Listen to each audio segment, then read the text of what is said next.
Hello friends. आज की video हम प्रॉफिट एंड लॉस पार्ट 3 पर बनाने जा रहे हैं। लास्ट वीडियो हमने पार्ट 2 पर बनाई थी और उसमें हमने स्टडी किया था मॉडल क्वेश्चन 2 और 3 को और देखा था कैसे कॉम्पिटिटिव एग्जाम में क्वेश्चन पूछे जाते हैं और हम उनको परसेंटेज का कॉन्सेप्ट लगा के कैसे कम से कम टाइम में सॉल्व कर सकते हैं। आज पार्ट 3 में हम मॉडल नंबर 4 को डिस्कस करेंगे और देखेंगे मॉडल नंबर 4 के क्वेश्चंस कैसे पूछे जाते हैं और कैसे हम उनको टैकल कर सकते हैं। चलो फिर मॉडल नंबर 4 पर मूव करते हैं और देखते हैं मॉडल नंबर 4 क्या कहता है। मॉडल नंबर 4 क्या कह रहा है? Profit loss percentage based on quantity sold. Means कितनी क्वांटिटी सेल हुई वो हमें क्वेश्चन में दिया होगा और हमें क्या निकालना होगा? प्रॉफिट या फिर लॉस परसेंटेज, जो कि क्वेश्चन में पूछा होगा और हमें निकालना होगा। ऐसे क्वेश्चन जो है मॉडल नंबर 4 में पूछे जाते हैं। एग्जाम्पल से समझते हैं तो ज्यादा क्लियर होगा। एग्जाम्पल नंबर 1 क्या कह रही है? Sridhar sold 16 pence at the cost of 20 pence. What is the profit or loss percentage made by him? Shridhar ने 16 पेंस सेल किए at the cost of 20 pens. Means जितनी कॉस्ट प्राइस थी 20 pens की उतनी प्राइस पे श्रीधर ने 16 पेंस जो है सेल किए। हमें बताना है कि उसको कितना प्रॉफिट या फिर लॉस परसेंटेज उसको कितना हुआ। मींस अगर प्रॉफिट हुआ तो प्रॉफिट परसेंटेज निकालनी है और अगर लॉस हुआ तो लॉस परसेंटेज निकालनी है कि उसको कितनी हुई। ऑप्शंस दिए हुए हैं 4% प्रॉफिट, 4% लॉस, 25% प्रॉफिट, 25% लॉस या फिर कैन नॉट बी डिटरमाइंड। ये यहाँ पे ऐसे ही लिखा हुआ है, इसको कट कर देते हैं।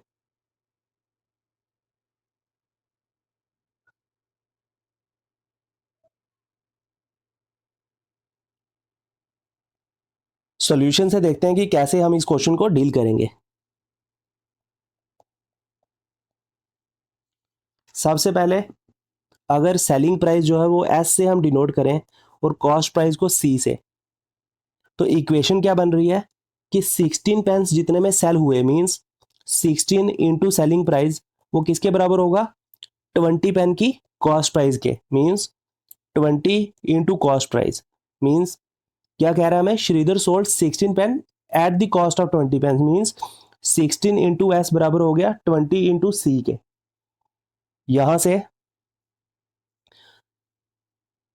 ये 4 से कैंसिल हो जाएंगे, यहां पे बन जाएगा 4, यहां पे बन जाएगा 5। देन एस अगर यहीं पे रहने दें तो ये बन जाएगा 5 डिवाइडेड बाय ये नीचे चला जाएगा by 4 into C. Means S is equals to 5/4 कितना होता है? 125%। ठीक है, इंटू सी। 5/4 की फ्रैक्शन कितनी होगी? 125%। मीन्स सेलिंग प्राइस जो है वो 125% है कॉस्ट प्राइस के। अगर सेलिंग प्राइस, क्योंकि कॉस्ट प्राइस जो है 100% होता है, तो सेलिंग प्राइस अगर 125% है मीन्स प्रॉफिट कितना हो रहा है हमें? देयरफॉर प्रॉफिट परसेंटेज कितनी हो जाएगी? Equals to 25%। ठीक है, क्योंकि 100 से ऊपर हो रहा है तो प्रॉफिट होगा क्योंकि पॉजिटिव में है। तो यहां से हमारा प्रॉफिट परसेंटेज कितना आ गया? Equal to 25%। इस तरह से आप इन क्वेश्चंस को डील कर सकते हैं। ये था हमारे पास परसेंटेज बेस्ड कॉन्सेप्ट जिससे हम इसको सॉल्व कर सकते हैं। एक और ट्रिक देखते हैं, शॉर्टकट फार्मूला। शॉर्टकट फार्मूला जिसको आप डायरेक्टली यूज करके परसेंटेज प्रॉफिट या फिर परसेंटेज लॉस को निकाल सकते हैं। कैसे निकालेंगे? फॉर्मूला को देखते हैं। सबसे पहले परसेंटेज प्रॉफिट और परसेंटेज लॉस किसके बराबर होता है? N minus M divided by M multiply by 100।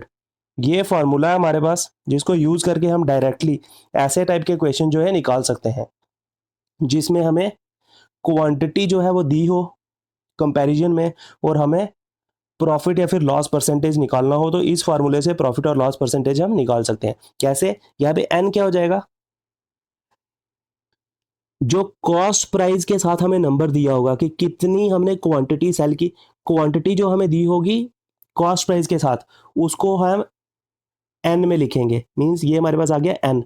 और जो सेलिंग प्राइस में हमें क्वांटिटी दी होगी, सेलिंग प्राइस में जो क्वांटिटी दी होगी उसको हम एन में एम में लिखेंगे। ठीक है, कॉस्ट प्राइस वाली को एन में और सेलिंग प्राइस वाली को एम में, और यहाँ पे पुट करेंगे तो हमारा आंसर डायरेक्टली आ जाएगा।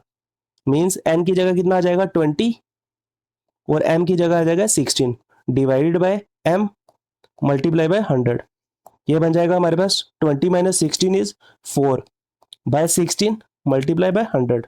देन यहाँ पे आ गया 1/4, 4 से कैंसिल हो गया है, 4 1 से 4, 4 4 से 16 और 1/4 हमारे पास कौन सी फ्रैक्शन होती है, या फिर इसको सीधा 4 25 से 100 मीन्स हमारे पास आ गया कितना 25%। और ये पॉजिटिव का है, इट मीन्स प्रॉफिट हो रहा है हमें, प्रॉफिट 25%।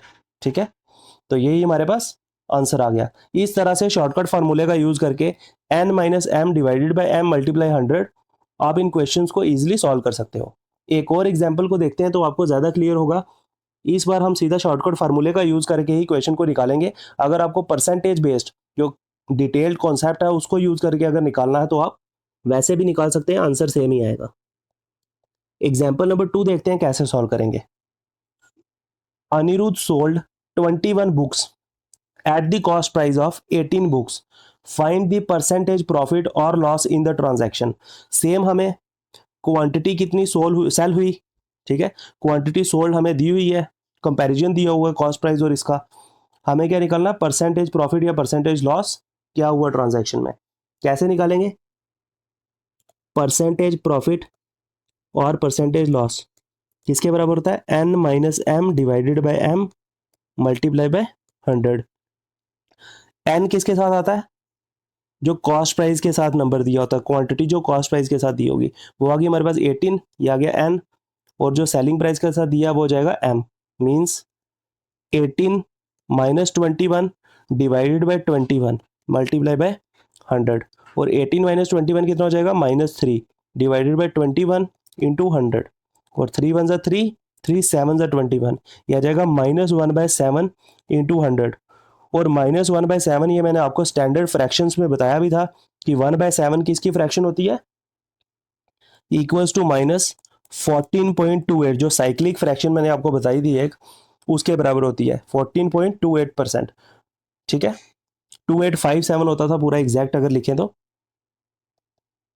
14.2857%। तो ये हमारे पास आंसर आ गया, और ये माइनस का है मीन्स लॉस हो रहा है, इट मीन्स 14.2857% लॉस। ठीक है, ये जो ट्रांजैक्शन हुई है अनिरुद्ध की, इसमें हमें कितना लॉस हुआ, इक्वल्स टू 14.2857। अगर माइनस आया तो लॉस है, अगर जैसे लास्ट एग्जांपल में जो है पॉजिटिव में आंसर आया था तो वो हमारे पास क्या हो जाएगा, प्रॉफिट हो जाएगा। इस तरह से इस फॉर्मूले का यूज करके आप ऐसे टाइप के क्वेश्चंस जिसमें क्वांटिटी दी हो, हमें सेलिंग क्वांटिटी दी हो और हमें प्रॉफिट या फिर लॉस परसेंटेज निकालना हो, तो ऐसे आप इस फार्मूले का यूज करके क्वेश्चन को इजीली सॉल्व कर सकते हो। आई होप आपको यह मॉडल समझ आ गया होगा, और जितने भी हमने 2 एग्जांपल्स इसमें करवाई वो भी आपको क्लियर होगी। आज की वीडियो को यहीं पे एंड करते हैं, और नेक्स्ट वीडियो में हम मॉडल नंबर 5 को डिस्कस करेंगे कि कैसे मॉडल नंबर 5 के क्वेश्चन जो है कॉम्पिटिटिव एग्जाम में पूछे जाते हैं। देन आज की वीडियो को यहीं पे एंड करते हैं। Thank you friends.